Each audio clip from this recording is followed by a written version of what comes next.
Everyone, I'm Asha Nayaswami, and we are continuing our study course on the essence of the Bhagavad Gita, Swami Kriyananda's commentary based on Yogananda's explanation of the Gita. We are now up to chapter 11 of Swamiji's book, which is right in the middle of the second chapter of the Gita. The chapters of the book and the chapters of the Gita don't correspond. When we got into the second chapter of the Gita, Swami Kriyananda started quoting specific stanzas. Up until that point, he'd only been summarizing what was in chapter 1 of the Gita. And now we're in chapter 2 up to stanza 40. This particular chapter, Swamiji doesn't add any additional stanzas to his commentary, but he comments on the commentary in a way that is so touching for the devotee that it's really one of the most beautiful chapters in the book. Swami calls it Krishna's Consolation, Krishna's consoling words to the devotee. Earlier in these webinars, I talked about the fact that the entire Gita is based on the fact that Arjuna, finding himself by the forces of Dharma compelled to wage war against his own cousins, finally, and this is the story of the Mahabharata, which the Gita is a chapter in the middle, finally, after all efforts at peace have failed, both sides are arrayed in battle. Krishna is driving the chariot for Arjuna, and Arjuna asks Krishna to take him between the battlefields. Take him between the two armies, and he looks over both sides. At that moment, Arjuna realizes the awesome task in front of him, and his courage fails him. Now, in the story of the Mahabharata and also the Gita, this is an actual war, which was an historical event. But of course, the entire Gita is symbolic. The Battle of Kurukshetra is the war on the plane of our unconsciousness. I'm summarizing things that were all said earlier, but they're important for what happens at this point. So in every way, Arjuna has been forced into this position. Everyone is depending on him. The entire battle rests on the courage of Arjuna. And suddenly Arjuna finds himself weak in the knees, and he unstrings his bow, is how they put it. Unstringing the bow, the straight string of the bow and the curve of the wooden part of the bow represents the straight spine and the uplifted chest. So when Arjuna unstrings his bow, he collapses. A straight spine is a sign of willpower and determination. I know Swamiji on many occasions, when somebody had a habit of bending over in their shoulders, sometimes he'd come up behind you and pull your shoulders back or thump you on the middle of the back and try to get you to straighten your spine, because it's not only an appropriate physical posture for good health, but also it's a sign of willpower and determination to go forth in the right way.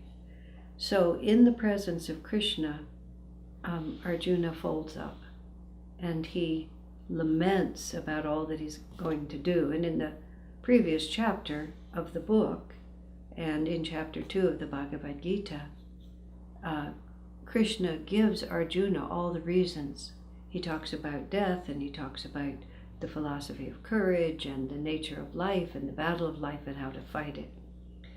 In this chapter, Swamiji points out how God responds to our weaknesses, and how God responds to our weaknesses, and having a deep inner appreciation of the nature of our relationship with the divine is in many ways as important, I would dare say in some ways more important, than the words that the divine feeds us to give us the courage to go on. Because one of the ways I see that people become downcast on the spiritual path is the false belief that God is judging us for our weaknesses. And it's hard to imagine a situation more depressing or more disappointing to the forces of righteousness than Arjuna's losing courage on the eve of battle.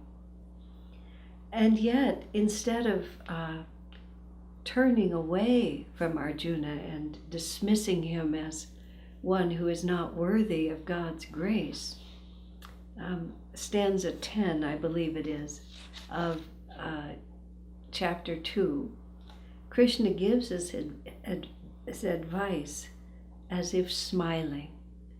And Swamiji spends a lot of time on that simple phrase, because in our own hearts, when we have high aspirations that we fail to live up to, a smile from God is generally the last thing that we expect. I remember a situation when a woman in our community was faced with what felt to her to be a very important decision. It was a crossroads in her life, and it seemed to her that the choice that she made would have enormous repercussions. And she was praying to Master as deeply and sincerely as she could. But she simply couldn't, she didn't get any inner clarity on what she was supposed to do. So she wrote to Swamiji and asked, for his advice. And his response was very interesting. He said, "You can make either choice," he said. "God doesn't really care which one you do. He's simply pleased that you thought to consult him." Which is a very different picture, than most of us have. In fact, Swamiji was, in something I was reading recently, he said, most people have the idea that God has a very specific plan for our lives, that either we should do this or we should do that, and that there's really nothing in between. In fact, he said, really, the only thing that God wants from us is that we have those experiences that will enable us to develop the right attitudes that will help us to be more in tune with Him. And a mistake is simply to choose a path in which it may be more difficult to have the right attitude. Not impossible, but more difficult. And that's really, as far as the judgment, so to speak, of God is concerned, is just He would make it easier for us, and sometimes by our own confusion, instead we make it more difficult for ourselves, but never impossible, especially if we continue to come back to our spiritual aspiration. Now, one of the points that Swamiji makes about Arjuna in this situation is that Arjuna is still there with Krishna. He doesn't exit from the chariot. He doesn't turn his back on the Lord. He merely collapses in front of him, loses his nerve, and then appeals to Krishna to help him understand what Dharma really is. And this is very much like what Swamiji was saying to my friend. It isn't so much what we do, is that we constantly reference what we do back to our spiritual aspiration. And what Arjuna finds himself in also, and this is why the Gita is so important as a commentary and has lasted for all these centuries and will continue to last perhaps as long as mankind does, is that where Arjuna finds himself, because what causes him to lose his courage is his realization that he's going to have to do battle with his own family, which, as we talked about last time, represents his own inner tendencies. In other words, it is literally a fight to the death. And Arjuna finds himself, as Swamiji puts it, Arjuna is caught. He's caught between the fact that he has repudiated the things of this world. In other words, he's determined to go to battle. He's picked up his weapon. He's standing between the armies. He sees the forces of the Kauravas, which represent, as Master calls it, material desire in all its ramifications, the self defined by the external world. Arjuna has picked up his bow. He's determined to do battle. He realizes it's a fight to the death. It's not that he wants to go back and join the Kauravas. It's not the world that attracts him. It's just the realization of how far he still has to go. I remember I used to think about this when I lived in the monastery back in the 70s. We would often put things in a colorful way to ourselves. I had come to Ananda in 1971 at the age of 24. I became serious about the path in 1969 when I met Swami Kriyananda and really learned Master's teachings for the first time. Master talked about the possibility of developing within yourself what he called a portable paradise. I always loved that phrase, and for some reason it really stuck in my mind. In Whispers from Eternity especially, Master just has waterfalls of these colorful images that give you an idea of the spiritual path. It's just so filled with devotion and so filled with poetry. It takes it completely out of dry philosophy and makes it like a child's romp in the park almost. And this idea of developing a portable paradise, it was one of the earliest concepts that I remember from Master's teaching. And the idea of it was that one would learn to meditate, that one would develop such strong inner attitudes, that devotion and affection for the spiritual path would become so much the inner norm that wherever you went in the world, you carried within yourself a portable paradise. Being in my 20s, my early 20s at that time, my inner life was anything but a portable paradise. It was more like a roller coaster ride and sometimes a visit to a horror show. And the idea of having that kind of self-mastery really attracted me. For some reason, and I have no idea why, I determined that it would take me about 5 years to develop that. Where that number came from, how I became enamored of it or convinced of it, I have no idea. Fortunately, the conviction was there, but rather casual. So when I find myself at Ananda, solidly more than 5 years after 1969, and the portable paradise was still evanescent, I began to really appreciate, what shall I say, what I'd gotten myself into. Because in the enthusiasm and the extraordinary relief and awakening hope that coming onto the spiritual life for the first time in this incarnation brought to me, I happily jettisoned just so much that had been part of my life before. I sold my belongings and moved to the country, a place I'd never lived before. For the first 6 months, I lived in a tent. I had very little money. I had no car. I had no prospects of prosperity ever. I was delighted. I lived in a tiny trailer. My most important possession was my mala, which I still have, my meditation blanket and my harmonium. And I owned very little else. And I looked forward as the years progressed to owning less and less. That was the picture. I distinctly remember enjoying the contrast between my expectations at that point and the expectations I'd held before. Most young people imagine acquiring, making themselves comfortable, establishing themselves in the world. And I had taken this path where I hoped to deconstruct myself in my life as much as possible. So I had dived into the pool of spiritual life and swum very vigorously toward the portable paradise, the island of bliss that I could see off in the horizon. I was too far from shore to turn back, but the distance to the island in front of me was much greater than I knew. And at such a moment, the other women with whom I lived, we would joke about it. We were treading water and thinking about it. But there was really no choice. And that was the power of the moment. We could joke about treading water and thinking about it, but there was no turning back. Now, in this commentary about Arjuna, even in his moment of weakness, he never considered turning back. He just didn't know how he was going to go forward. And that is the attitude that draws from God that special smile. God is always on our side. The masters are always on our side. But they're especially pleased when they see in us this realization of the absoluteness of the spiritual path.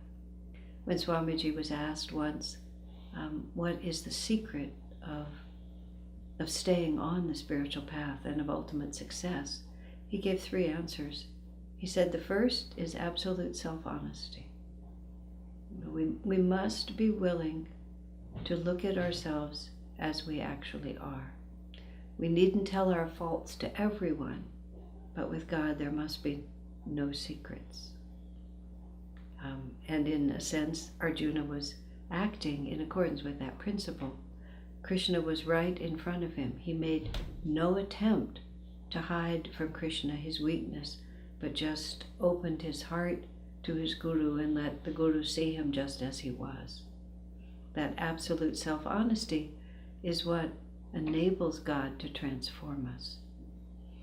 It also indicates, that self-honesty indicates a certain fearlessness in our trust in God's love and our courage in ourselves to face whatever has to be faced.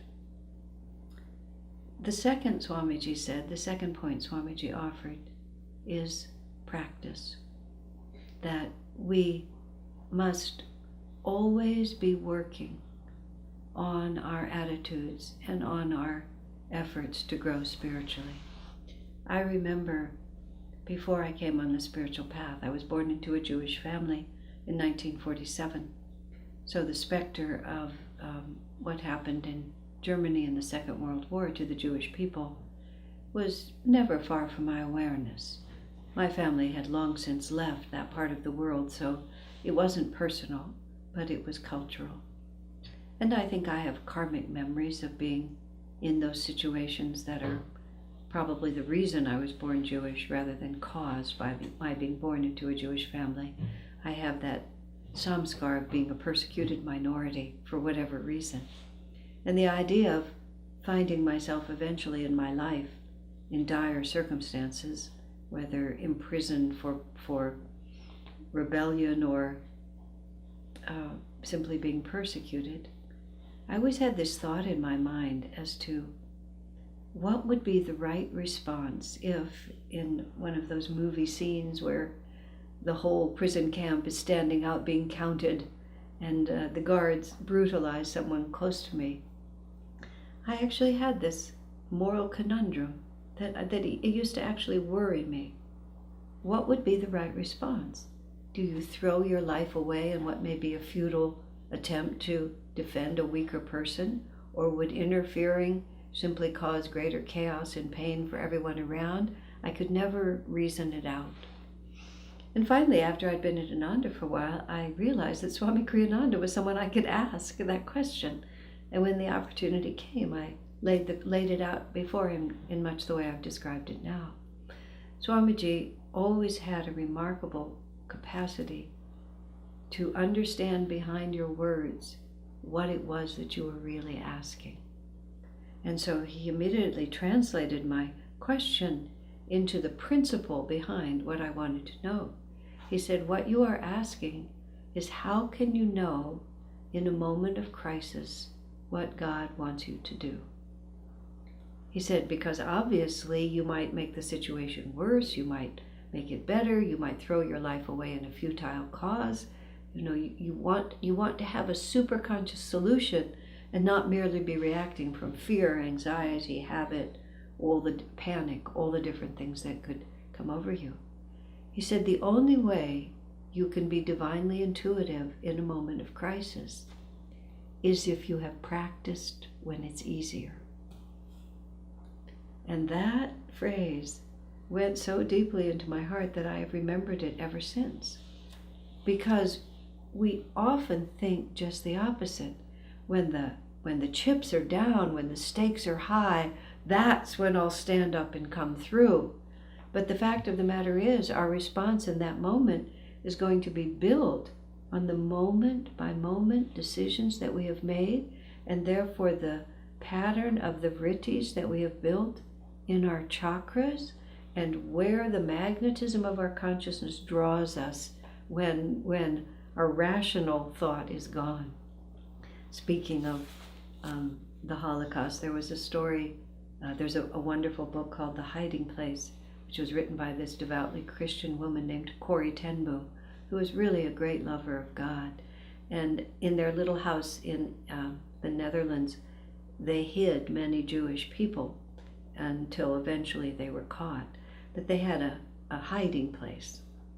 And they had to train, because the Gestapo tended to break into suspect houses in the middle of the night, wake people up from a dead sleep when they were confused, and then often they could get information that a person in full wakefulness would be able to conceal. So Corrie ten Boom said about herself that she was an extremely sound sleeper, and she woke up, came out of subconsciousnness very slowly. So the practice raids that they were practicing with their own people, she tended, when asked, when someone shouted at her in the middle of the night, "Where are the Jews?" she would point to the hiding place, which was not at all the response that she wanted, until she trained herself, to take the thought so deeply in her subconscious that even from a dead sleep, she would say, "How would I know there are no Jews hiding in this house?"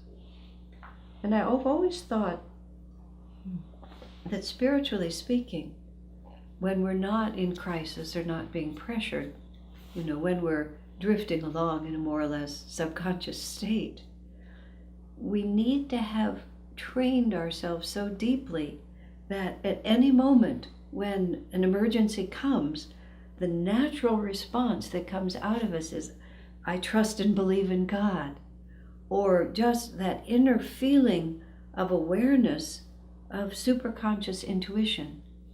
And again, the only way we can come to that is in all the little moments of our lives, always be willing to turn toward the light. When something annoys us, instead of following the natural inclination to respond with that annoyance, instead we go back into the center of ourselves. Swamiji says in this chapter of Krishna's Consolation, he speaks of the necessity to always be standing in the center between the pain and pleasure of life.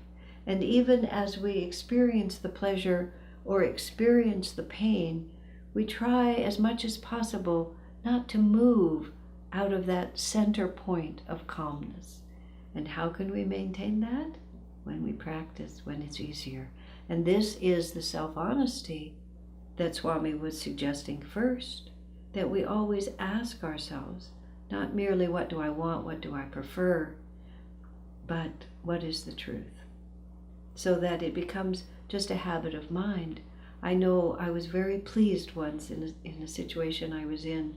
It was a very difficult and painful situation, and it was not my own suffering, but it was the suffering of others that I was powerless to alleviate, to the point where I was reduced to helpless tears. And in the middle of that total collapse, like Arjuna, I unstrung my bow and I was just weeping. My heart was breaking. Out of some part of my deeper or higher self, this thought came into my mind, and it was, do you think this is happening outside the will of God? And even in that moment, I was so pleased that when all rational thought was gone, that was what my superconscious and my subconscious combined to offer me. And because I had practiced so much, seeing everything that happened as the will of God, there was no way I could respond except to say, of course, this must be God's will, otherwise it wouldn't be happening.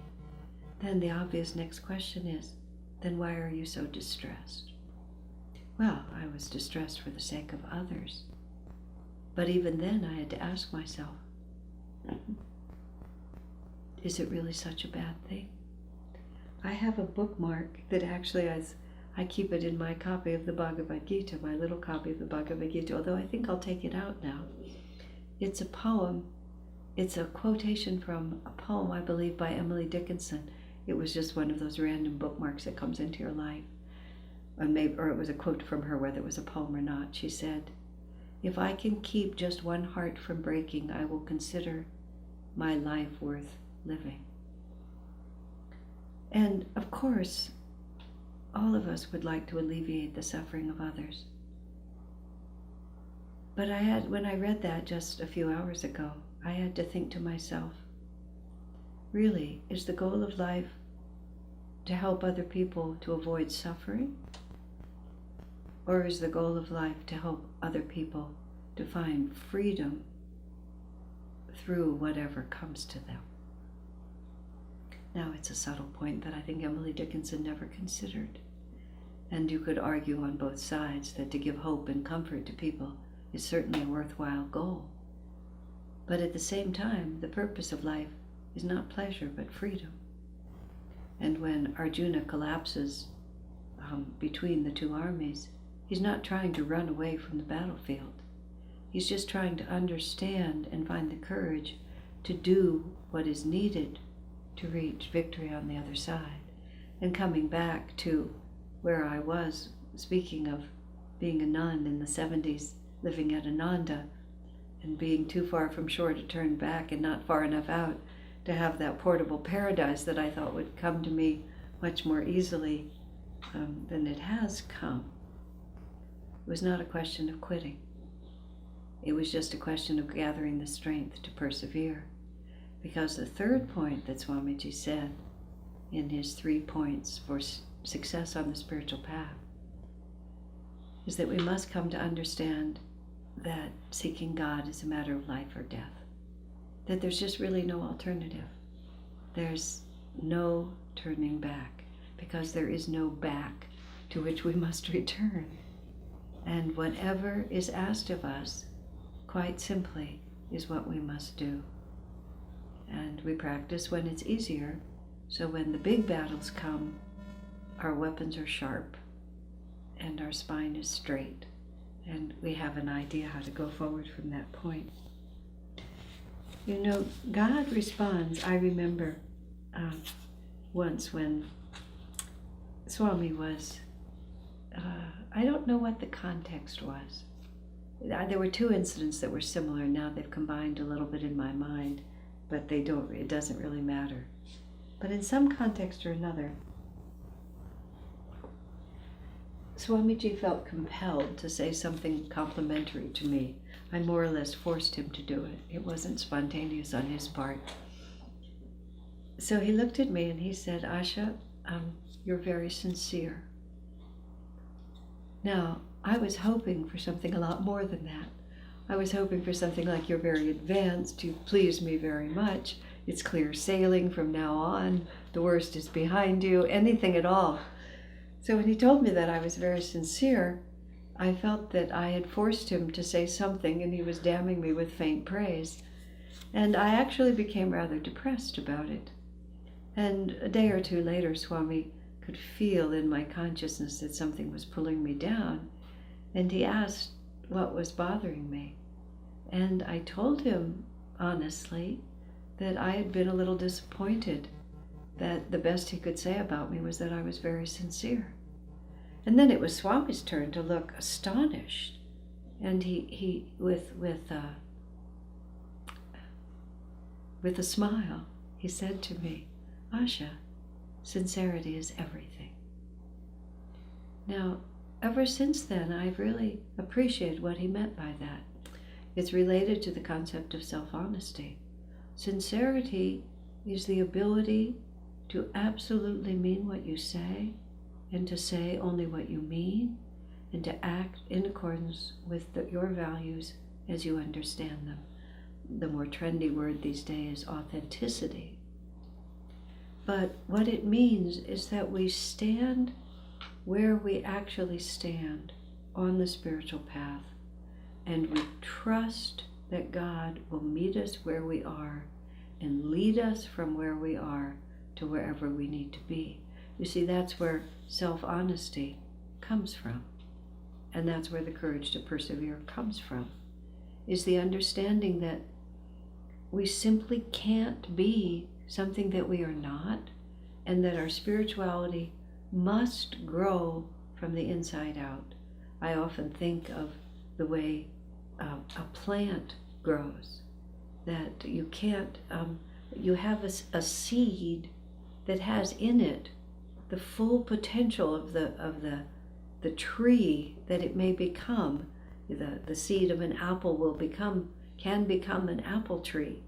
But think of all the stages of growth that have to happen before that tiny little seed can be a tree big enough that you may be able to climb, that several people can climb and rest in, from something as small as that. And how slowly but steadily that potential power grows. I have several small trees, small fruit trees planted outside the house where I'm living. And it's just, I don't care for them myself. I don't attend to them myself, but I visit them often and encourage them. And it's just been so gratifying. I can see how people can come to love gardening, to just watch the life force move outward from the center into greater and greater manifestation. And of course, it's the exact analogy of ourselves as devotees. The power of devotion to God just is a life force within us that step by step gradually expands until until we are nothing else.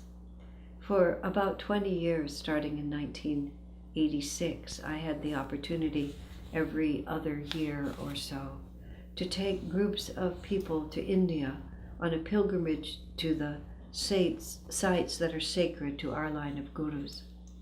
Now Ananda has a work established in India, but at that time most of us never even visited the country. So the group we took, usually about 30 people, was mostly Americans, usually mostly associated with Ananda, but almost none had traveled in India, and very few had traveled outside of the developed Western world. So it was a big experience for all of us, and utterly life transforming.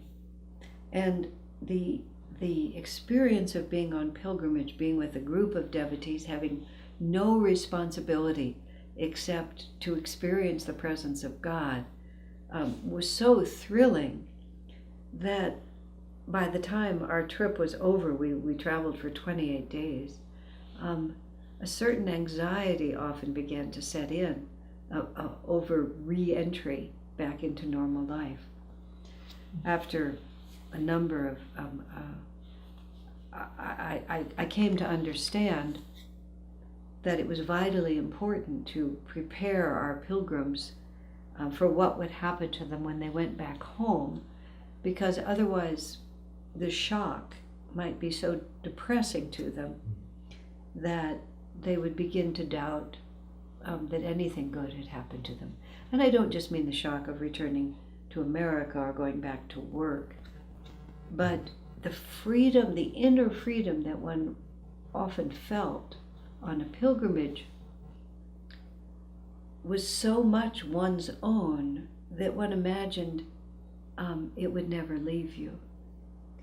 But it was like turning to the end of a long book and reading the conclusion, how all the different threads resolve into a happy ending, but then having to go back a few chapters and go through all the twists and turns of fate that lead to that happy ending.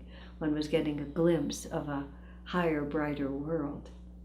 So I came up with the image that I tried to get people to understand, that going on pilgrimage awakens very deep spiritual samskars within us.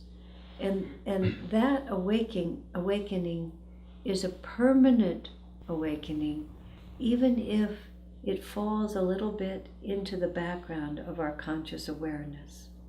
Another way of putting it that always seemed very dynamic to me was to think of that awakening as a radioactive substance that had now been planted in the heart. And I don't know much about the effects of radioactivity on physical reality, but I understand that it can gradually mutate physical things, in a way that isn't always helpful.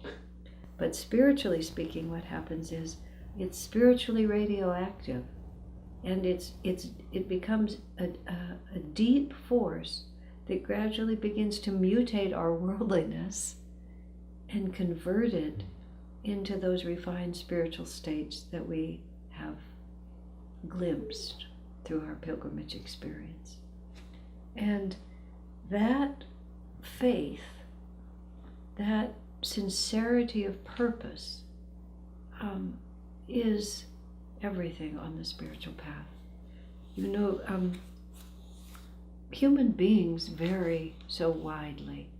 Swamiji in this chapter talks about individual egos. He said, it's a beautiful image that he's used in other places, but it's worth expressing. He said, individual egos are like many, many small pots filled with water set out in the moonlight. And there is one shining moon in the sky, but each of the individual pots has its own reflection of that moon. It's a beautiful image even just to think about. Each of us reflects. But the water in the pot, the state of the water in the pot, determines what that reflection looks like, and how perfectly it reflects the source. In some pots of water, the water itself is very agitated, so the reflection of the moon is very distorted. Some of the pots are filled with debris, so parts of the reflection are covered. The water may be colored or darkened. And in all those ways, all the different little pots of water appear different, appear to have a different reflection, but in fact all of them are related, to the same single source. And our job as devotees is simply gradually to clear and calm that water, so that we may more perfectly, we may be a more perfect reflection of the light shining from above. It's a beautiful way to think of it, and it's also a beautiful way to regard both ourselves and others. And the moon, it never changes in the way it gives out its light.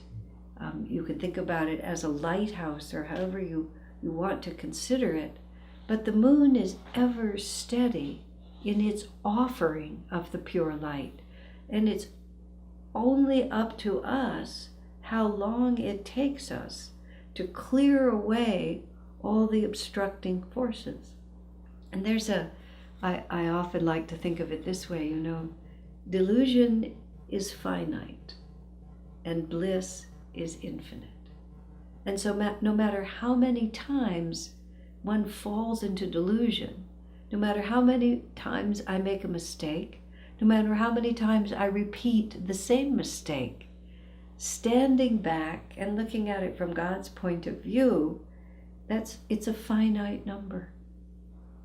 And the day will come when the last error is resolved.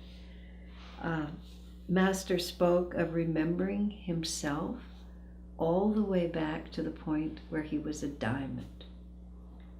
It's just a fascinating idea. The individual jiva, the individual self that became Paramhansa Yogananda and many other expressions of self-realization, including Arjuna, that same individual spirit was at one point so new on the evolutionary scale that he was a diamond.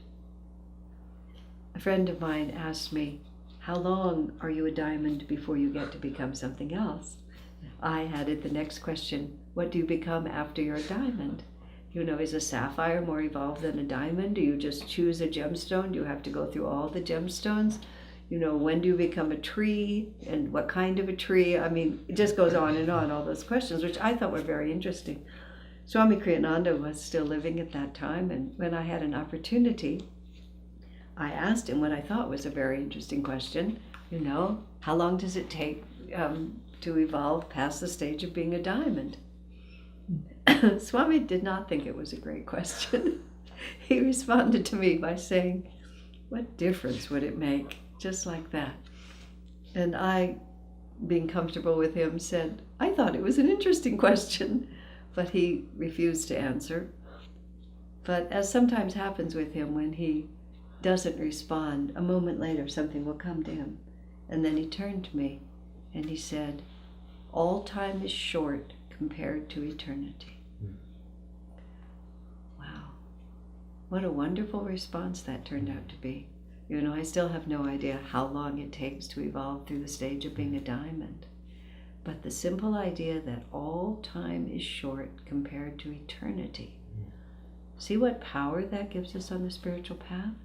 Now, of course, time does not seem short when you're in the midst of it, but the day will come when we perceive all this time in terms of eternity, and it will seem at that point as nothing. This is the spiritual path is a matter of life or death. Swami Kriyananda talked about a friend when he was a young monk at Mount Washington when Master was still living. And his friend Norman had a tendency to be very moody, and Norman came into Swamiji's room once and he collapsed on the bed. He definitely unstrung his bow, and he was sitting there with this terrible sigh, with this darkness as a palpable cloud around him. And Swamiji, who was so enamored and thrilled with everything about the spiritual path, sort of put his arm around Norman in a brotherly way, and he said, Norman, how bad can it be? How long can it last? 50, 60 years? Meaning the whole incarnation. So what? We have a great guru. Eventually we'll be free.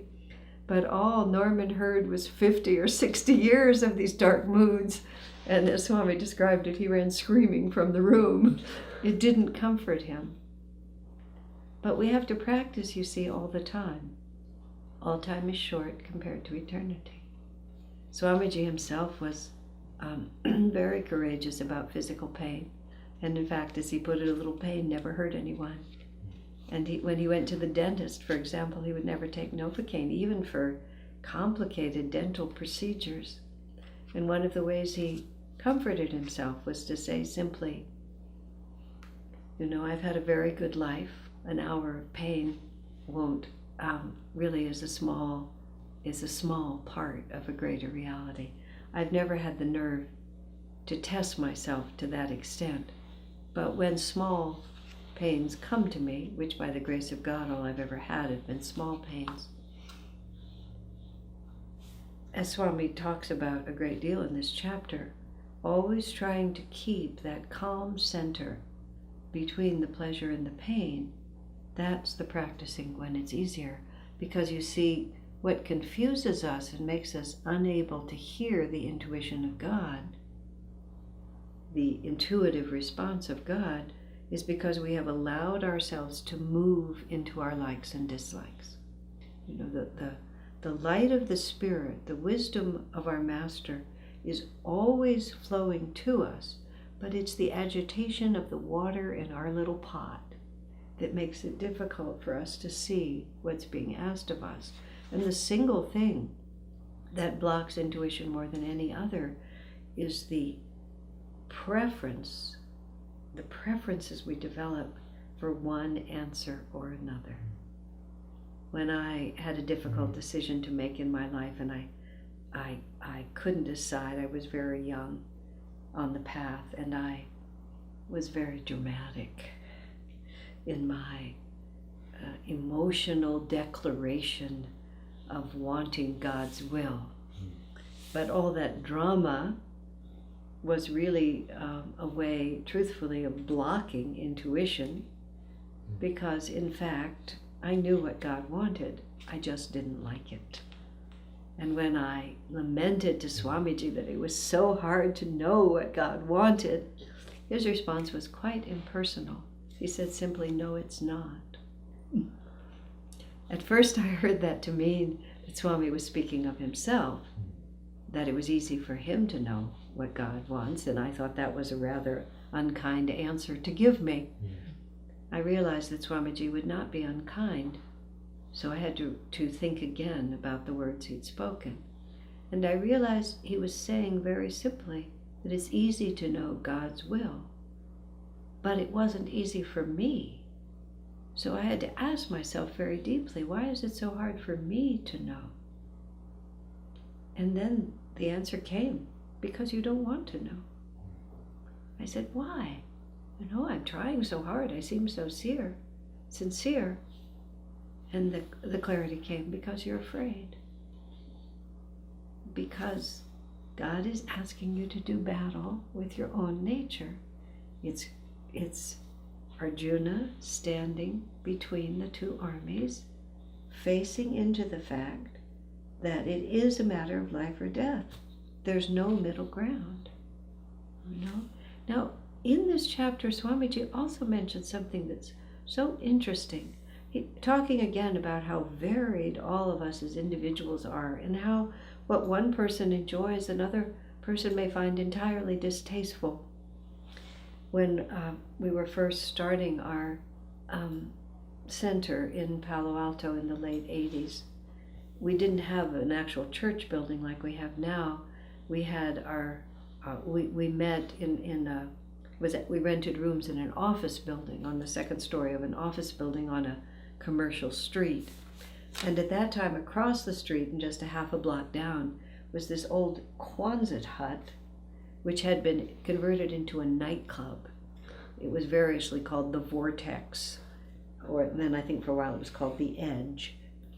And one evening after we'd had a particularly blissful gathering on our side of the street in our building, I and a few others came downstairs and on the sidewalk, and the vortex was generating such a vortex that the pounding bass of whatever was going on inside was an actual vibration that could be felt through the street onto the sidewalk where we were standing, as well as a kind of emanation in the air.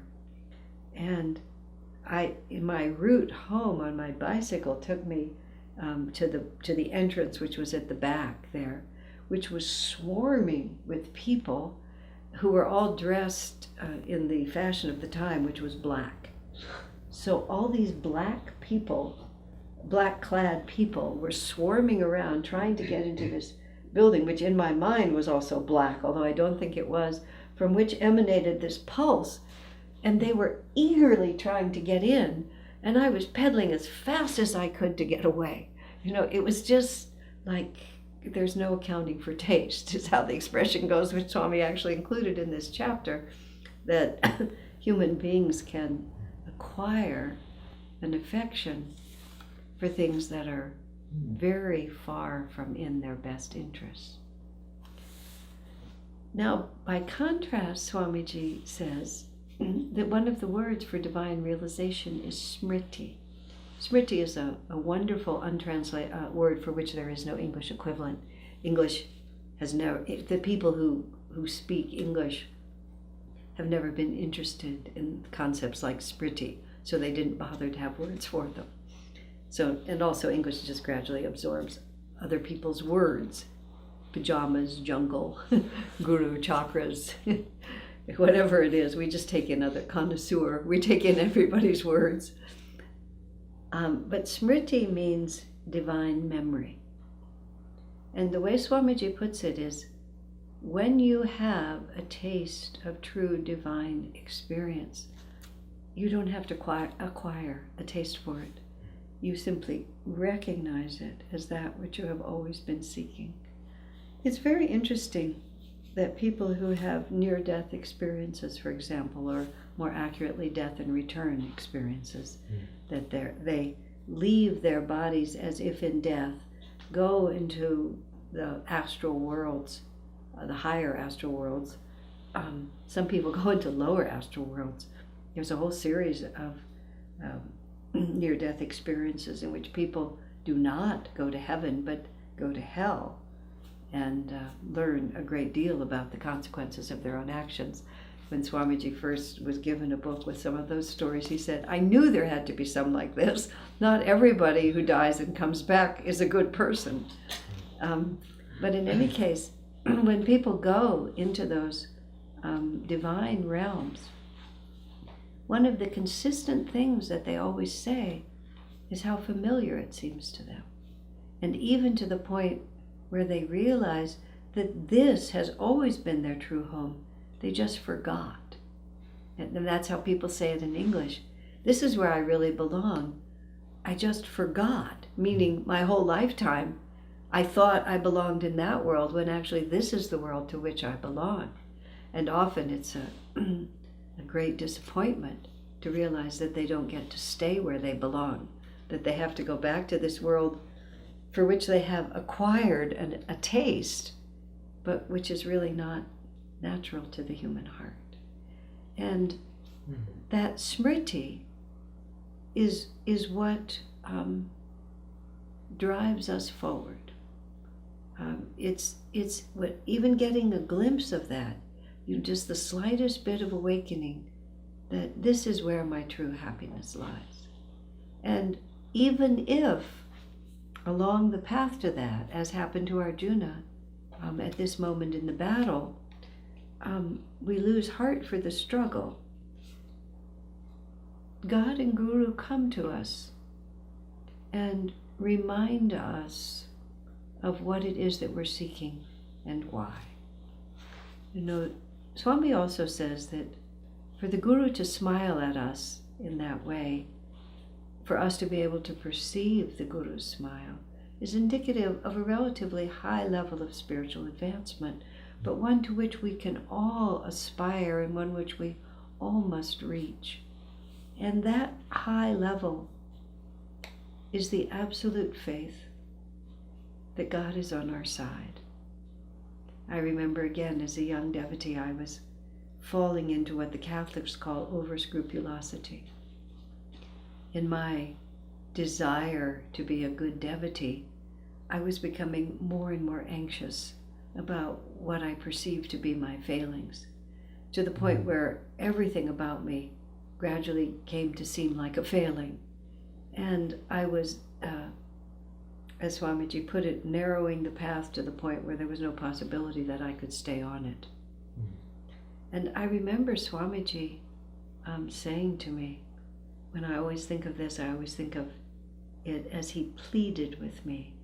I don't really know if it was in his tone of voice or if I just sensed the importance of what he was saying to me. And it was very simple.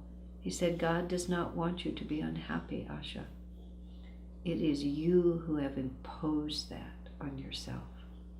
Oh my. It's taken me many, many years to really integrate that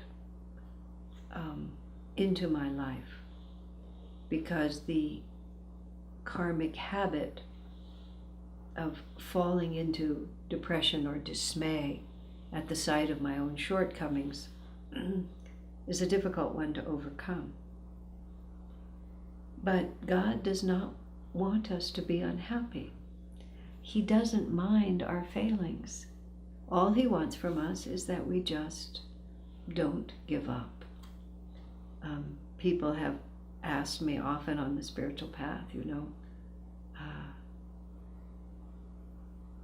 for shortcuts or secrets of success. I feel like it's Winston Churchill said it perfectly when he said, never, never, never, never, never, never give up.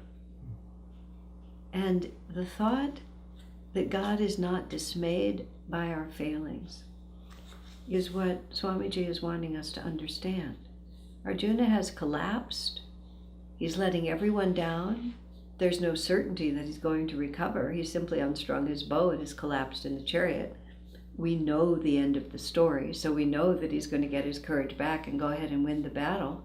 But at that moment, Arjuna himself doesn't know. He only knows that he doesn't have the strength to go forward.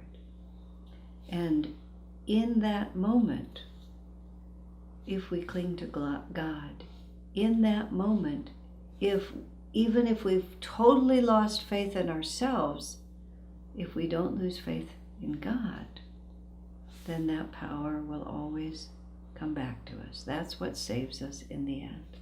Do you think even our shortcomings could be outside of the will of God? Everything is there.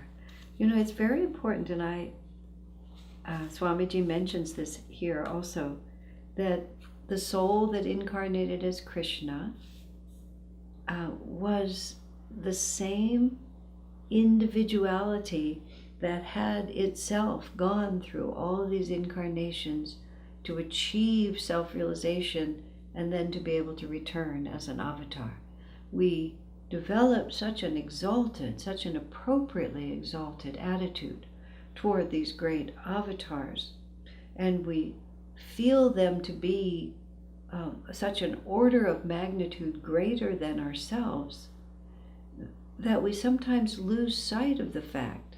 Well, as a master was once urging upon a disciple a very difficult task, and the disciple protested to master, "Well, of course you can do it, sir. You're a master." And then master himself responded, "And what do you think made me a master?" He said, "It was by doing, by affirming strength and not weakness."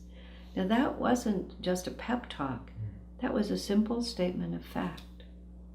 So Krishna's compassion for Arjuna, our Guru's compassion for us, the saints and our guardian angels' compassion for everything we're going through, is a compassion born of their own experience. And I find that greatly reassuring. There's no delusion that I can fall into that Master himself hasn't also fallen into and then pulled himself out of. And so there's no judgment on his part. How can he judge? How can he judge us for following the exact process that he himself followed that eventually made him a master? It would be folly. If you're training someone to be good at anything, you have to take them through all the stages. For the apple seed to become an apple tree, it can't skip any of those periods of growth. It has to just move through all of them, and the life force within it, the radioactive mutating force, will just keep it moving forward. So when we find ourselves unstringing the bow and collapsing in the chariot, weeping between the two armies, unable to imagine how we're actually going to carry out our assigned task, know for a certainty that every great soul that you know of has sat right exactly there. This isn't a failing. This is simply how you get from delusion to freedom. Nothing has gone wrong. Everything is going right. All we have to do is not quit. That's all. Never, never, never give up. Delusion is finite. Bliss is eternal. Delusion has an end point. Bliss is infinite. God bless you.